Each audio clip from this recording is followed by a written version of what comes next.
Las primeras noticias fueron confusas, pero el hecho de que un hombre reviviera después de haber sido enterrado era algo tan insólito que pronto atrajo la atención de la prensa internacional. Lázaro Benavides, un joven de 26 años, había sido declarado muerto por asfixia tras un accidente de tráfico. Los médicos forenses certificaron su deceso y fue sepultado en el cementerio de la capital. 5 días después, un grupo de sepultureros, al excavar una tumba contigua, escuchó ruidos sordos provenientes del sepulcro de Lázaro. Lo desenterraron y abrieron el ataúd. Lázaro no solo estaba vivo, sino que estaba en perfecto estado. El revivido fue recibido con euforia, lo llevaron a la televisión, le hicieron entrevistas y su rostro apareció en las portadas de todos los periódicos. Lázaro Benavides, el joven que había vencido a la muerte, era un héroe popular. Sin embargo, Lázaro no estaba feliz. En el fondo de su mirada había una sombra, una tristeza inexpresable. Él se reincorporó a su vida, a su traba amigos, pero se sentía incompleto, como si le faltara una parte vital. Una noche, un mes después de su resurrección, Lázaro se despertó sobresaltado. Oyó un ruido en el salón, bajó con sigilo, la respiración acelerada, y entonces lo vio. En el centro del salón, de espaldas a él, había un hombre. Era idéntico a él, no una persona parecida, sino su copia exacta, su doble. Estaba vestido con la ropa que Lázaro había usado el día del accidente. ¿Quién eres tú?, preguntó Lázaro con un hilo de voz. El doble se giró, sus ojos eran los de Lázaro, pero llenos de una inmensa amargura. Soy el Lázaro que murió, dijo el doble con una voz idéntica a la suya. Yo estuve muerto y tú no. El Lázaro revivido sintió un escalofrío, comprendió el origen de su vacío, no había regresado solo. Pero tal como es posible, cuando me sacaron de la tumba, solo se llevaron la parte de mí que no había terminado de morir, explicó el doble. Tú tienes el cuerpo, pero yo me quedé con el conocimiento. Yo sé lo que hay al otro lado. Yo sé que la paz del doble caminó hacia él, con lentitud. Ahora vengo a reclamar lo que es mío, dijo. El descanso, se inició una pelea violenta y silenciosa entre los dos Lázaros. Se golpearon con la furia del hombre que lucha contra sí mismo.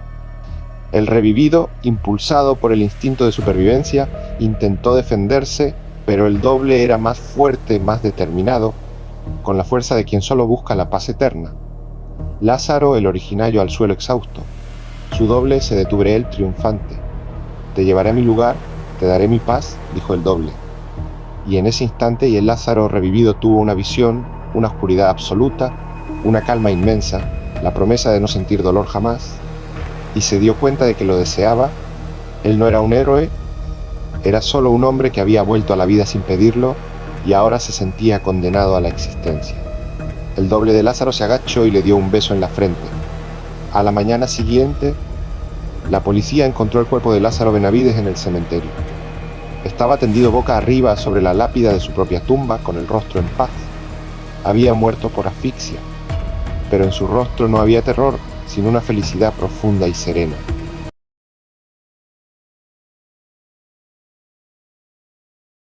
El terror de la Inquisición, el miedo a lo desconocido, el horror a la lenta tortura.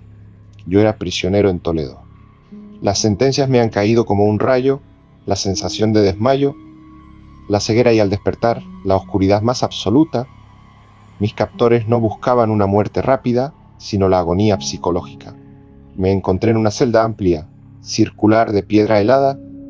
Me arrastré por el suelo, buscando una pared, temiendo el espacio abierto. La única certeza era que el centro de aquella prisión contenía el pozo, un abismo insondable, el fin inmediato y absoluto. Tiré un fragmento de tela y el eco me devolvió un silencio que olía vacío. Había logrado bordear el pozo sin caer. Exhausto, caí dormido. Al despertar no solo la oscuridad había cambiado, ahora había una débil luz que me permitía ver el horror. Estaba atado a una tabla, inmovilizado.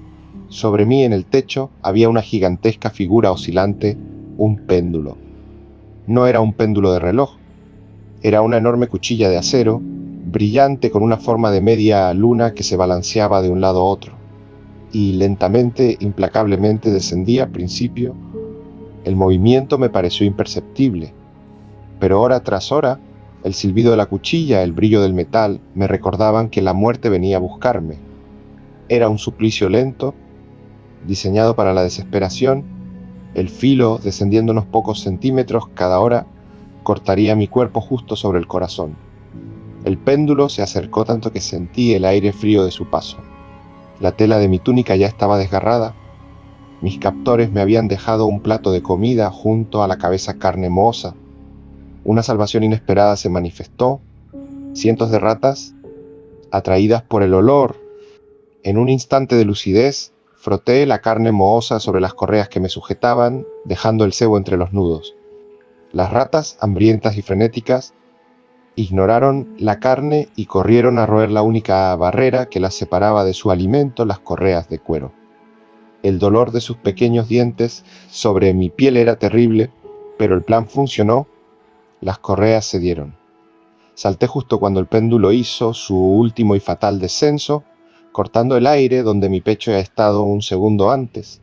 Había evadido la cuchilla, pero el juego de la Inquisición no había terminado. Las paredes de la celda, al rojo vivo por un calor infernal, comenzaron a moverse hacia el centro, lentamente, empujándome hacia el pozo. La única escapatoria era el abismo o ser aplastado por los muros incandescentes. Grité, corrí, tropecé. Me precipité hacia el borde con los brazos extendidos para evitar el vacío. En el último instante, cuando el vértigo me asaltó y el aliento se me escapaba, escuché el ruido más glorioso que un prisionero podía escuchar, el estruendo de los clarines franceses. Un brazo fuerte me sujetó, me sacó del borde, me levantó desmayado. La Inquisición había caído. La llegada inesperada de las tropas del general Lasalle a Toledo había puesto fin a mi tormento. Había escapado a la cuchilla, a las ratas y al pozo.